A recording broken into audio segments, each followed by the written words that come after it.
Open your mind to a tale as old as time itself, sourced from a book of antiquity, the Bible. In the genesis of everything, before the first ray of sunlight kissed the earth, before stars were scattered across the cosmos, even before the concept of time itself, there was God.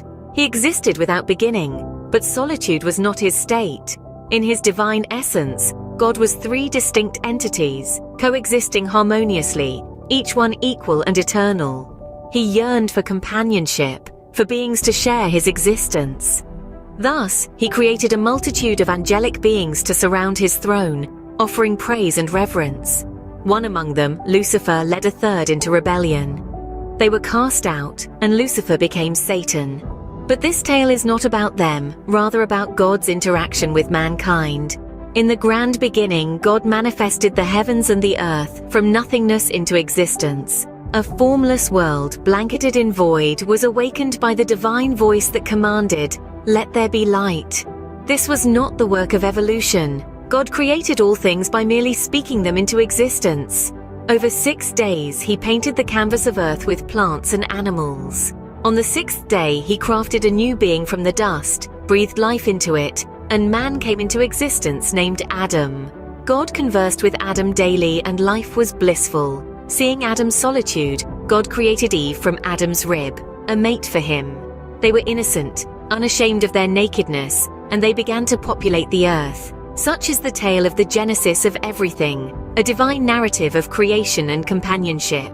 The Garden of Eden, the paradise where Adam and Eve dwelt, was a utopia where they communed with God. In its midst, 2 trees stood, the tree of life and the tree of knowledge of good and evil. God commanded Adam and Eve not to eat from the tree of knowledge, warning that disobedience would result in death. However, Satan, disguised as a serpent, convinced Eve to taste the forbidden fruit. She shared it with Adam, and their eyes were opened to their nakedness. With this act, sin entered the world. Fear replaced innocence, and they hid from God. But God, in his omniscience, knew of their disobedience. Punishment was meted out. The serpent was cursed to crawl on its belly, and enmity was placed between it and Eve's descendants. Eve was condemned to pain in childbirth and submission to her husband.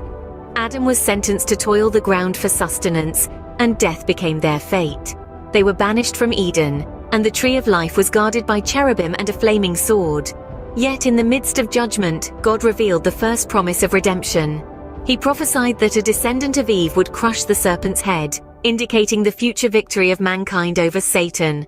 This prophecy pointed to Jesus Christ, who would conquer sin and death. Thus, even in the fall of man, hope was kindled. Join us in the next episode as we continue the journey through the pages of Genesis.